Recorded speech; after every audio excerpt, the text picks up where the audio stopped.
A group of Christians came from far and wide to pray on Capitol Hill for young immigrant dreamers. Their fate is in the hands of Congress. Capitol Hill correspondent Jason Calvi shares their story. Good evening, Jason. Good evening, Lauren. The countdown clock is ticking. President Trump says he'll dismantle DACA in 6 months. Democratic leader Chuck Schumer demands Republicans bring forth what's called the DREAM Act.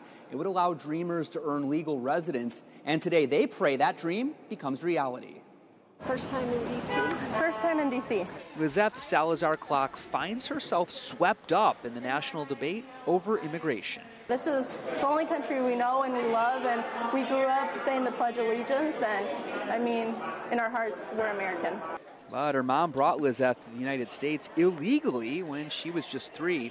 Now she wants Congress to protect her and the nearly 800,000 other dreamers. Because we faced violence, we faced the drug war in Mexico. Lizeth takes her story to Speaker Paul Ryan's office, backed up by the prayers of these Protestant ministers.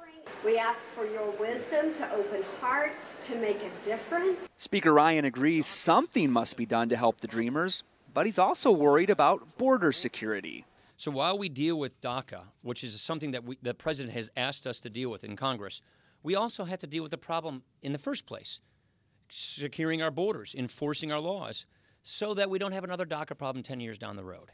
President Trump says the DACA program, which protects the young immigrants, will expire in 6 months unless Congress saves it. Let us pray, oh God. So prayers go up around the Capitol.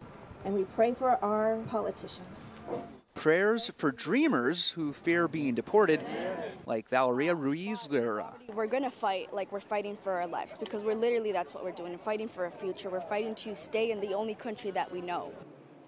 Speaker Ryan says deporting these people isn't in our country's interest. He's meeting with Democratic leader Nancy Pelosi to talk about the issue.